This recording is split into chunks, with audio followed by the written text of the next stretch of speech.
not on there yet, but it's going to in a second. Okay, great. Go for it. Okay. Hello to all of our readers and viewers for the Boston Poetry Marathon 2020. I am Christina Liu, and our technical host for the hour is the lovely Bridget Eileen. Hello. So we are streaming live to our Facebook page at Boston Poetry Marathon, our Twitter via Periscope at Boss Poetry Mara, and live on our YouTube channel. For links to these broadcasts, go to bostonpoetrymarathon.wordpress.com/watch. This year's I'll Boston. Jump right in for 1 second to Absolutely. Introduce the organizers. We're all in this room right now. Suzanne Mercury, give a wave or say hello if you want. Hey there, how are you? I remembered to unmute myself. Suzanne Mercury is one of our artistic co-directors. I'm Bridget Eileen. I'm the other artistic co-director, and our two additional organizers this year are Christina Liu, who's our MC, and Xtina Strong. Do you want to say hello?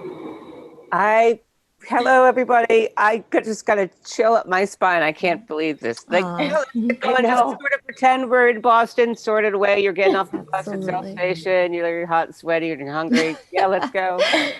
I have fruit. All right. And so now that that's out of the way, we can pick up with the, you want to talk about the fundraiser? Absolutely. So this year's Boston Poetry Marathon is a fundraiser for local organizations that work for racial justice in support specifically of the Black Lives Matter movement. So the donations will actually go to Sister Fire, Rhode Island, and the Urban League of Eastern Massachusetts. Admission to the Boston Poetry Marathon is free, but a $10 or more donation to our fundraiser is recommended and very much appreciated. So what you want to do, and we'll post this in the chat as well, is go to bostonpoetrymarathon.wordpress.com/donate for more information. Go to the pinned post or the bios in our social media for these links as well. Though we can't be together in person for these readings and the breaks between, we encourage all of our participants and viewers to share selfies, screenshots, old photos, memories, and comments on our social media. Please use hashtag BPM2020. Tag us at Boston Poetry Marathon on Instagram and Facebook, and at Boss Poetry Mara on Twitter. A reminder to our readers that you only have 5 minutes each, and the 5 minutes start as soon as you begin speaking. So any introductions to poems or anything like that is part of the 5-minute reading. I will be timing the readers. Please make sure that your chat window is open right now. Oh, can you hang on 1 second? Yeah. Christina, just hold tight 1 second. Okay, just making sure. I had to double check that we were streaming. Keep going. You're doing well. Great. So readers, when you have 1 minute left, I will write 1 minute in the chat. When you have 30 seconds left, I will write 30 seconds. At 5 minutes, I will sadly have to interrupt you and introduce you to the next reader. If you finish before the 5 minutes, I will thank you and then introduce the next reader.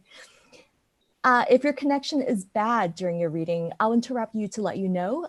Please follow the steps in the email you were sent for fixing a bad connection. We will move on to the next reader if we have a connection problem with the current reader. I'm going to introduce the readers of the hour right now.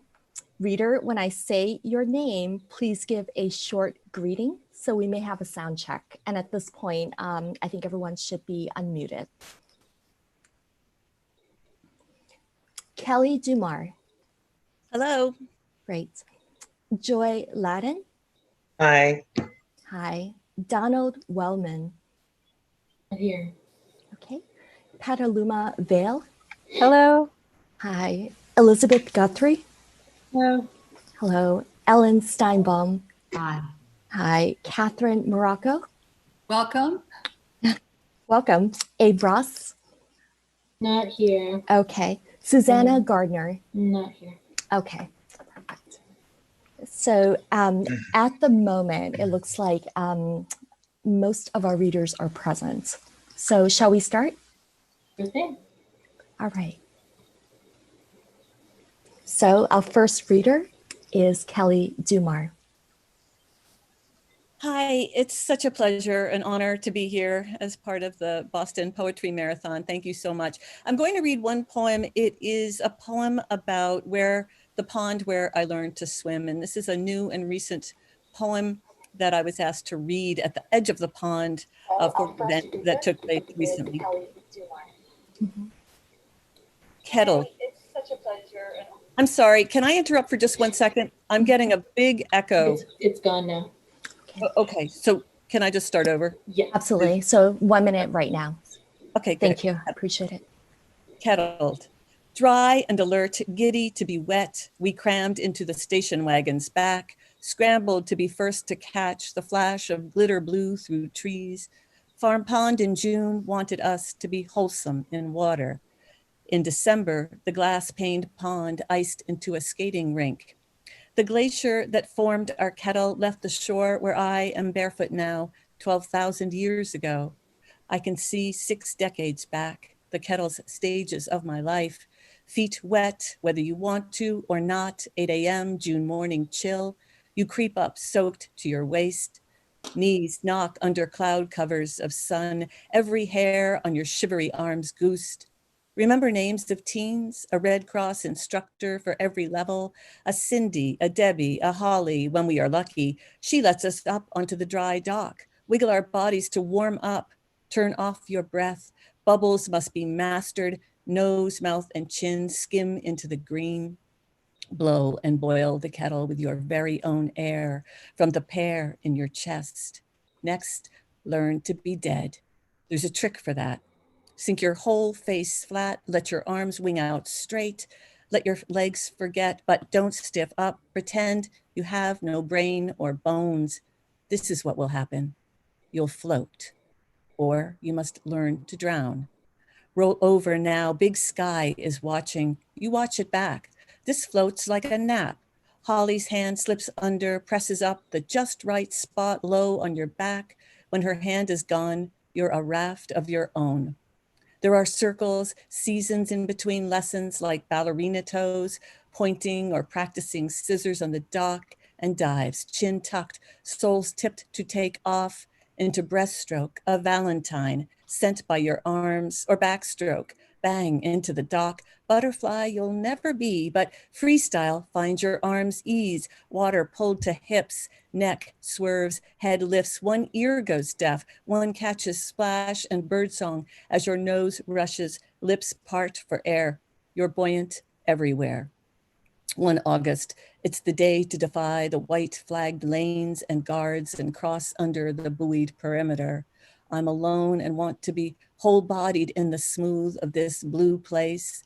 Legs, scalp, breast, and eyes are in the depth of this brisk center where the kettle contains below my belly a bottom I cannot fathom. Will I be seized by my ankle, wrenched under? My shoulders hold, but my stomach roils of terrors, and I've swum this far. I can't go back. I'm almost panic. I believed I could cross over, but now in this flimsy suit, I don't want to be sunk. This is when I remember, roll over, Holly's hand, the rest, and being watched by a sky-wide eye. My eyes open into a beam of August blinding. The hand is gone, and shore is near enough.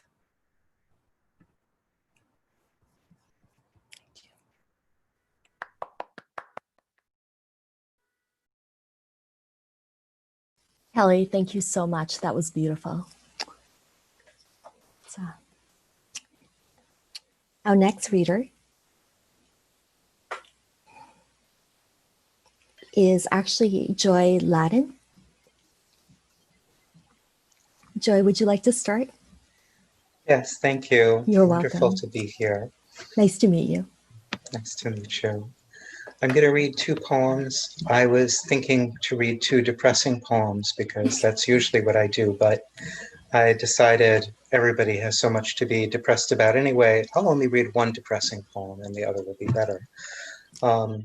This is a love poem to America from the anthology Who Will Speak for America. Daylight in heaven, evening on earth, America stumbling between them. America's lost. We all know that. America has been served one too many lattes, eviction notices, summonses. I fell for America in high school. Every now and then, I tell myself she's catching my eye, dreaming, like me, of growing old together if we both survive. She's the only country I've ever wanted, the only one who could finish my sentences. God, she's beautiful without her clothes. When we were 50 years younger, we walked on the moon together. Today, America screams, "Go back where you came from," which I take to mean back to the darkness inside her. Rumor has it she can't remember what she means. Amnesia gives her an air of innocence, but America has thieved and lied, fattened herself on slavery and genocide, and has a long, troubled history of blowing holes in folks who try to save her. Now America's brushing her clouds with gold she hasn't stolen, promising to hold me the way she holds her mountains and her rivers. I tell her I'm bitter. How can we go on, I ask her, if we've become monsters to one another? For the first time in my life, we're alone together. Then I realize the night is starred, left and right, far and wide, with hearts as broken as America's and mine. So, here, this is dessert. It's called Ninth and Second. It's a Starbucks poem. This is a Starbucks in the East Village of New York. I'm alive, you say, to no one in particular. You are no one in particular. That's a good thing. The street is filled with souls nested in good-looking bodies that aren't looking in your direction. Someone is singing. Someone's holding hands with someone who is embarrassed by affection. Men and women made of light, drink in light made of men and women. They are alive, you say, meaning no one in particular. One of them is singing. One is selling flowers. One is so thin you can almost see through her. One is looking in your direction. I'm alive, you say, a little embarrassed to be no one in particular, a soul nested in a body of men and women. Someone is singing. Someone is drinking tea that is sweet and bitter. It's a good thing, you say, drinking in the light of men and women made of light, nested in the sweet and bitter.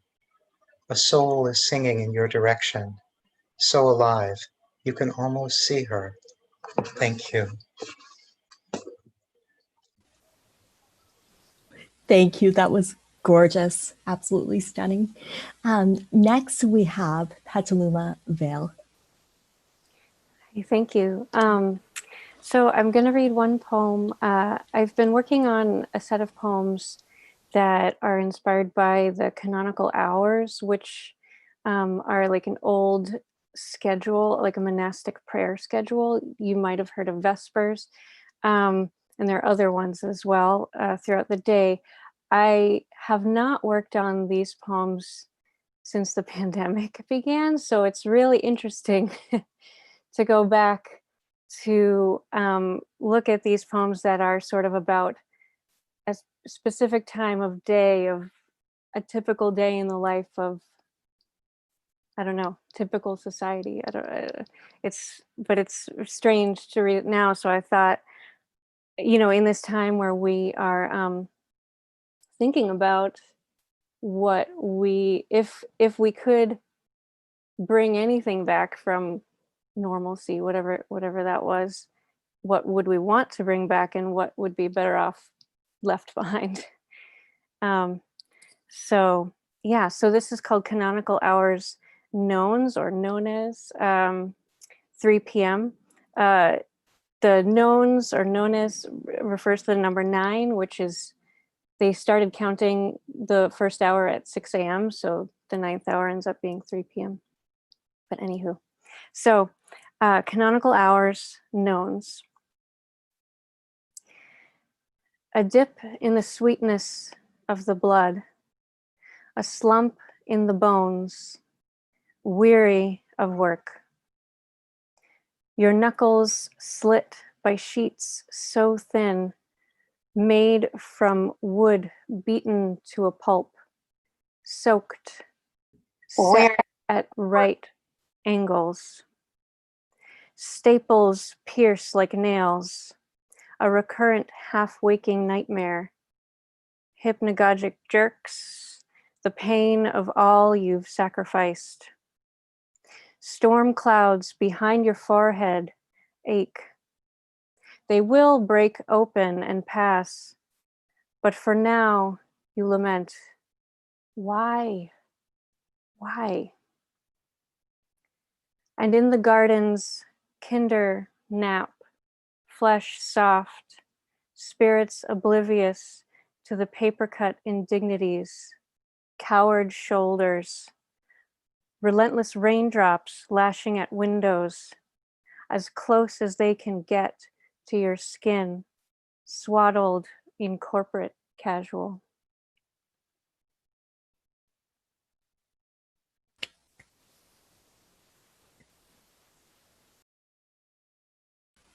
Petaluma, thank you so much. I think we all need to create our own Vespers these days. It's so timely.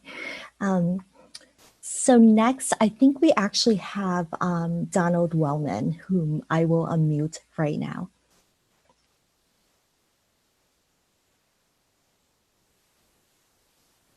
Bridget, are you able to unmute Donald? Or there we go. Okay. Hi, Donald.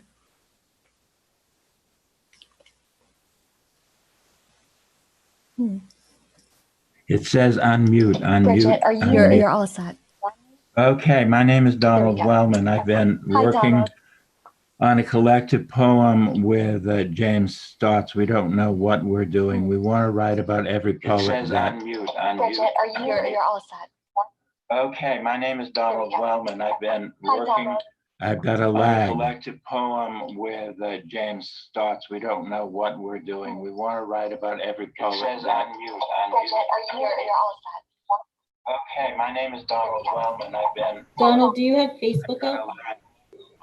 Do I have Facebook on? Yeah. I don't know. Hang on one second.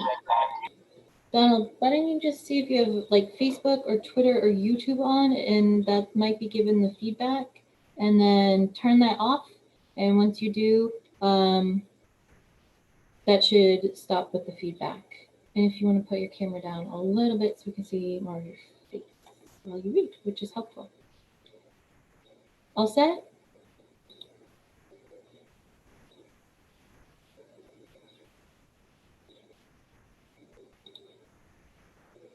And then you can unmute yourself. All set? I can't turn off Facebook. How do I turn off the screen? And now I'm in your screen. I can't go anywhere else. There's no minimum. There's no maximum. And then you can unmute yourself. We will skip you for now. Go to the next reader, and I will chat with you to figure this out. Okay? Thank you. So Elizabeth Guthrie is actually our next reader. Elizabeth, are you all set? Perfect. Okay. Thank you. Okay, I'll just read one portrait from a series of portraits from a book called Portraits Captions. This is a longer than usual portrait of that collection. And then I'd like to read two more shorter ones. So, okay, artist name, portrait, sketch, title, set, the hose, the line to the shop where I get my top-ups. Year, scene, a transaction happening over the hose, two arms outstretched in transitional exchange. Dimensions, soundscape of the street, medium, scene, rapid, frantic even, waving motions indicating the words more hose or over here, top-ups, top-ups, top-ups.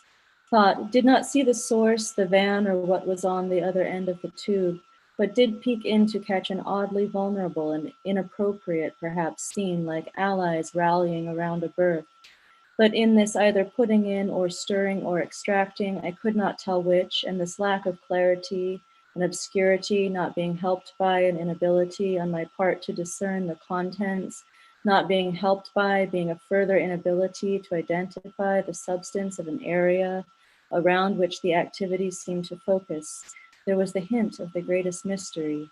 Question: was it as immediate a hint as the one a person is tuned into when witnessing the function of bees in a hive, laying in honey or wax perhaps? Or is it that association only made due to the appreciative voices of such television shows seen on the Nature Channel? In any case, it could have been that there was a crime being committed, or something of a similar buzz, something not quite benign, something mysterious, unknown, off limits, intimate and vulnerable, something which could only be glimpsed and which perhaps may be under the folds, the sheets, the slips, the leaves, something that may in fact be the reason, the hum, the sense of all this coming and going by those personages on the street, something to the wax or the honey square, to the gaze, to the slip point, the melting point.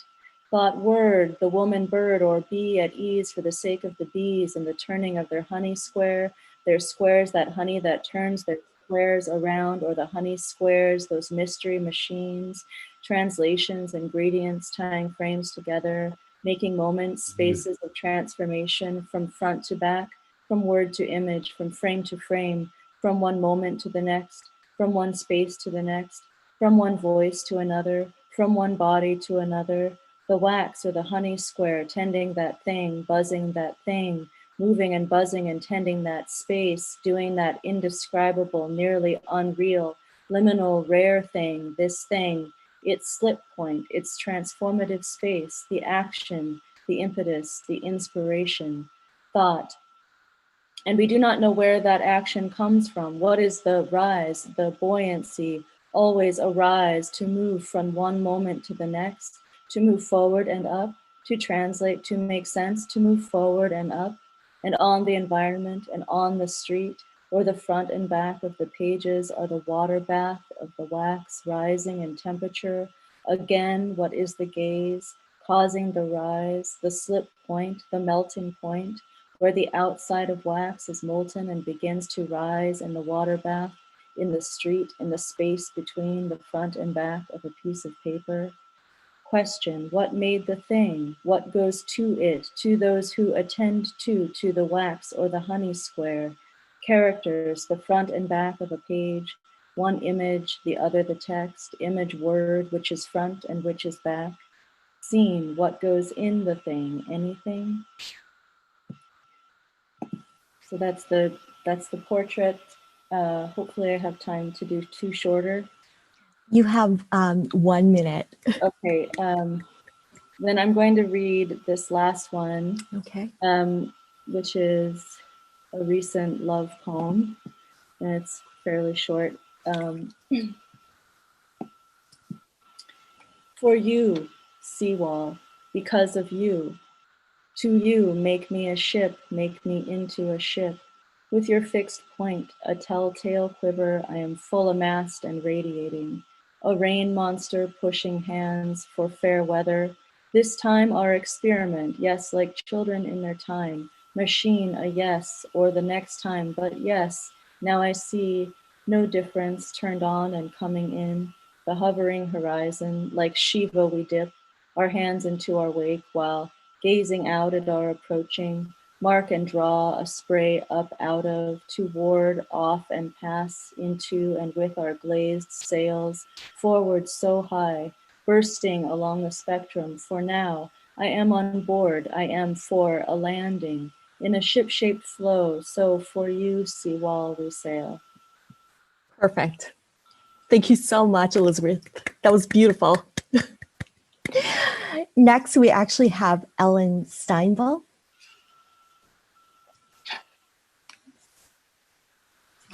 I'm delighted to be part of this, reaching out and gathering in, and I'm going to read some poems that are specifically about this moment, beginning with one about a strange COVID dream that I think many of us have at the moment. Maybe monsters, but more likely a long lost aunt, uncle, former neighbor, or the girl who sat behind you in 3rd grade, this new parade of unexpected guests, and they do not disappear at dawn, but stay, pull up a chair, want coffee.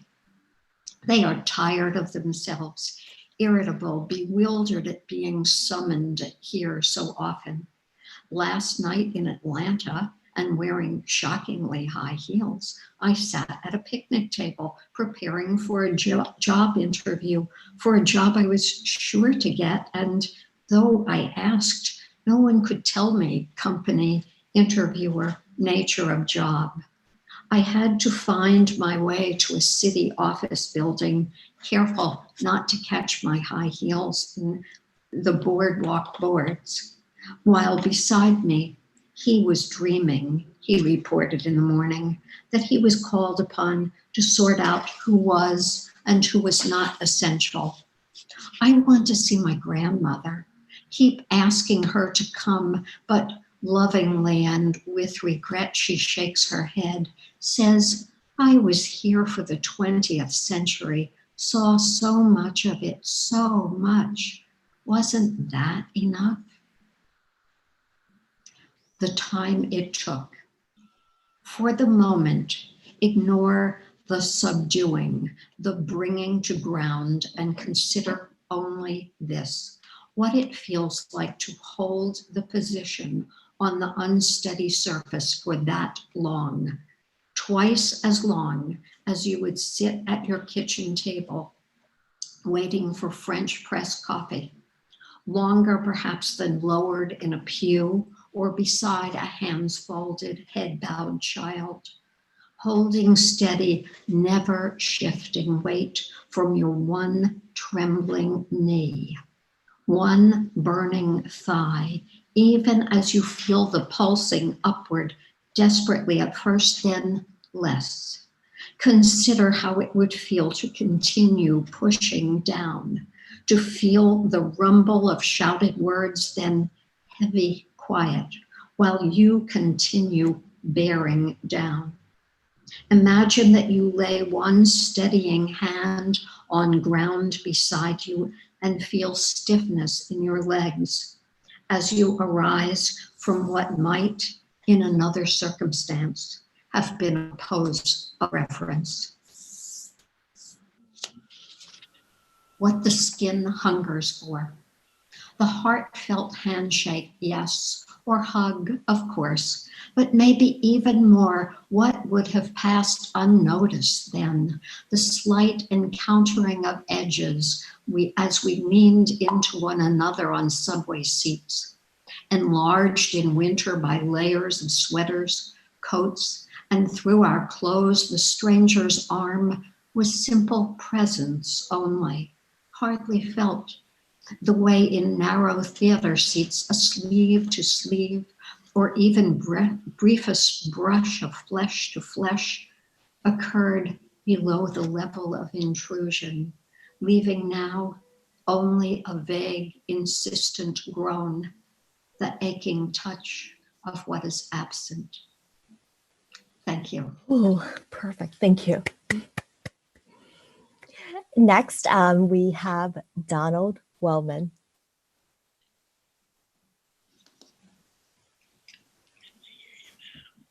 Thank you. I'm going to read a series of poems that are about all the poets that I know and love, old poets, young poets, foreign language poets. It's a co-project with a poet named James Stotts. We don't know what we're going to do when we're done with it. Each entry in our catalog begins with the initial letter of the poet. So if his name is Quentin, the poem is called Q. Okay. A.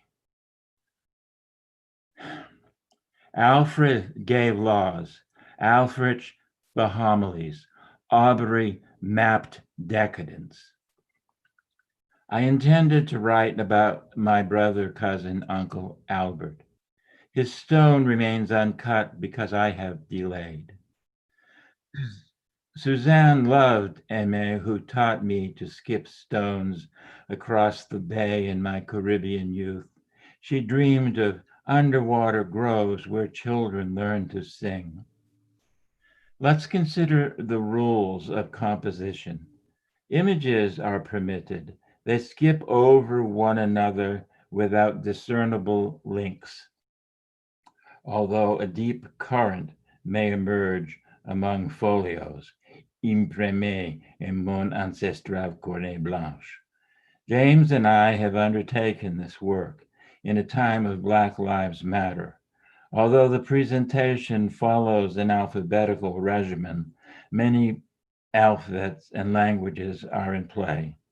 The concept of trobar clou is relevant to cognoscenti. I pick my way among gravestones and note that there is a space for one in the plot purchased by a long deceased socialist ancestor. Embrasse-moi jusqu'au fourrure. My debt to you, Aimé, stirs me to raise my voice in remembrance of deceased cousins.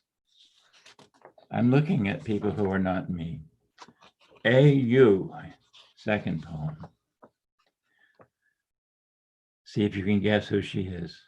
Dazzled by sunlight because she had been born blind, she learned to read and memorize Latin nouns, as once I did. Juggling translucent crystals, radioactive. No one likes that song. I don't like that song. Videos of mangled teddy bears and stuffed rabbits. Her love for her sister, Harriet, obtrudes on a funereal winter afternoon. What name shall we call ourselves now our mother is gone?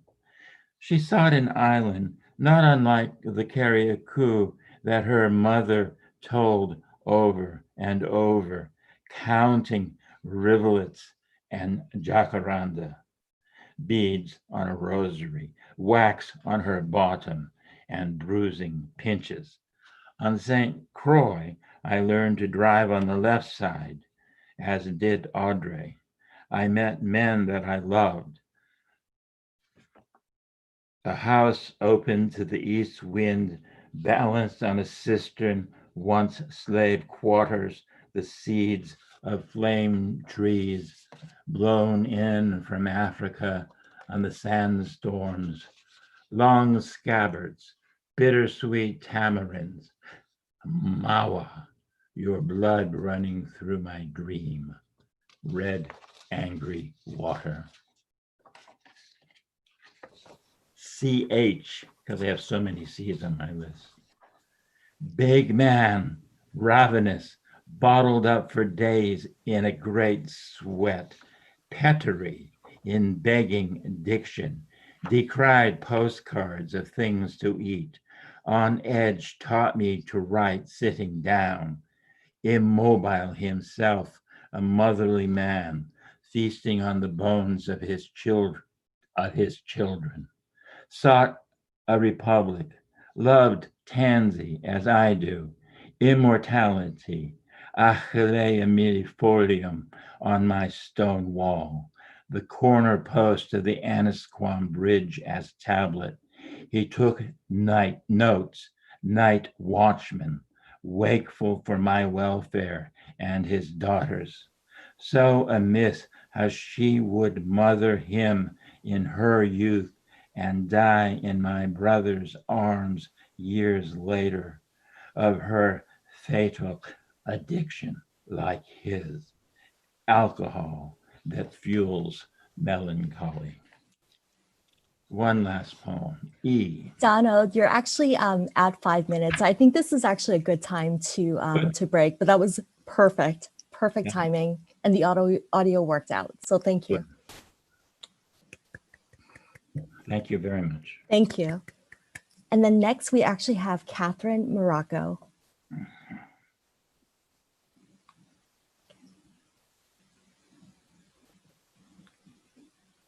This amazing recreation of the Boston Marathon.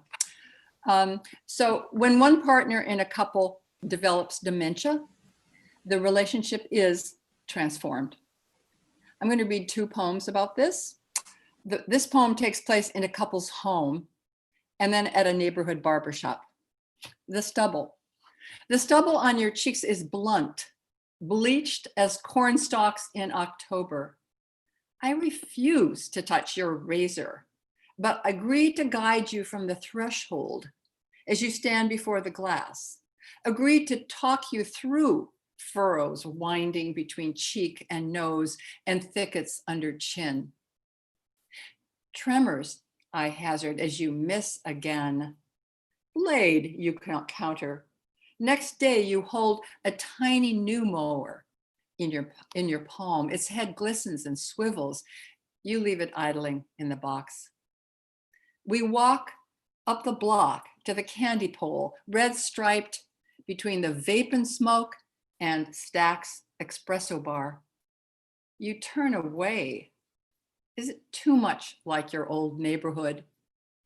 Wise guys, fingers, Dumbo, crowbar, hustling in the doorway.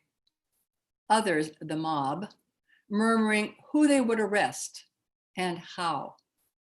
Be like anyone but them, the fathers preached. Is it losing one more man skill, like driving or figuring the tip on our dinner check? As though you hear my wondering, it's in style. With a homeless face, you finally walk in. I peer into an ancient sanctum, fine woods, chrome, and men's eyes looking up. Inside the coffee bar, I think of you laid out, silent and white under the scythe. So this poem is located just outside the assisted living home where the husband now resides. My first visit after lockdown. Masked, we sit at 2 ends of a regulation 6-foot table on a concrete slab outside the entrance door. Peonies obscure the cars.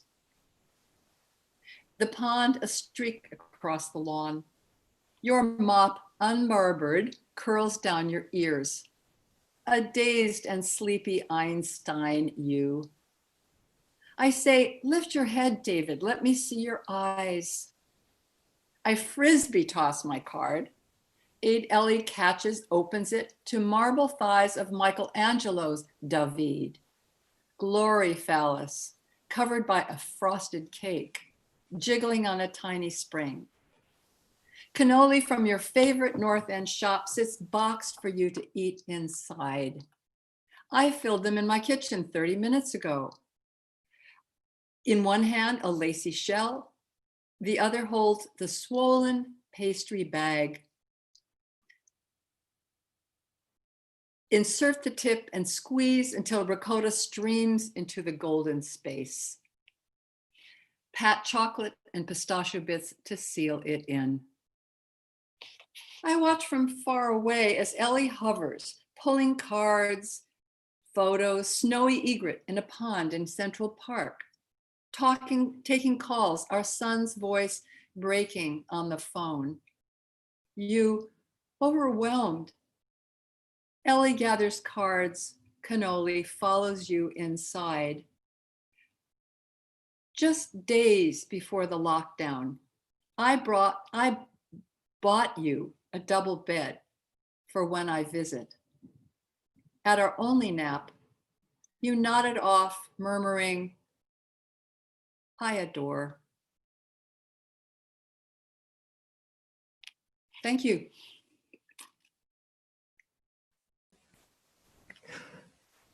Thank you so much, Catherine. It's really wonderful. I love the colloquial details in all of your poems. Next, we actually have Abe Ross. Abe, are you ready?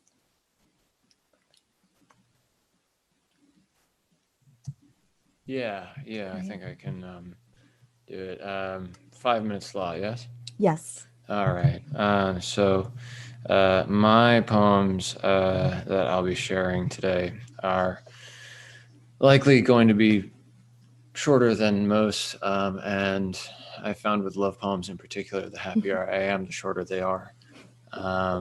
So the first one I'll be reading is simply called 1210. There are nights when I still feel rigid and crooked like the back of a cat the first time they realize the couch has moved. Their whole world, the place they keep their senses, waiting fondly all day to return to that spot, which is always warm for some reason beyond them. Tonight, I felt sorry for cats with feng shui parents who have my fears but not my fingers, that are holding yours while you sleep. You are my spot. And so that was a happy one. You'll note that this one is a bit less happy. Not chronologically in order. This is called Apnea. When we fall asleep, our bodies still know how to love one another. My arms won't remember when they swallow you that you stopped at every light and every bar on your way home. The light I left on for you burnt out weeks ago, but the moon hates to see us apart, so the tide sweeps you back. I hate the moon and your leftover affection. I want to fly around the world and have the best day of my life and realize it's a dream and realize I don't care. I want to wake up just enough to kiss your cheek and bite your neck and forget why the sound of your car reaching our driveway makes me sick. When we fall asleep, my heart presses against your back, and I could swear you remember why you loved me once. So that is a less happy one, as you might have imagined. And I suppose, if I still have time, I don't write particularly long works. One of the longer ones has to do with panic disorder.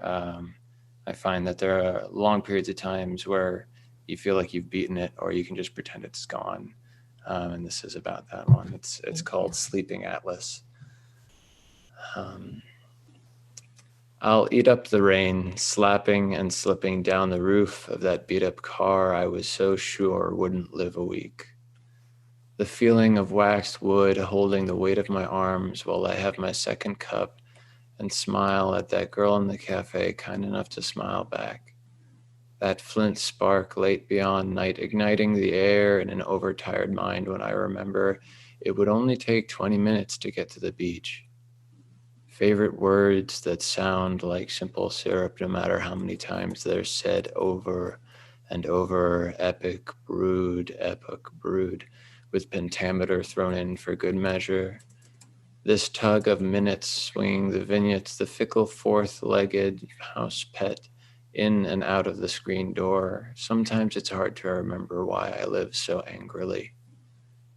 No pastry preserves its sweetness, nor hands should keep from cracking.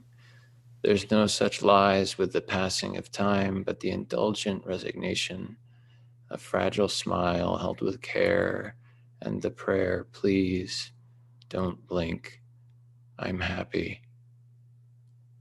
And that is, I think, all I have time for. There is a very short one, but it's very bitter, so I'll end there.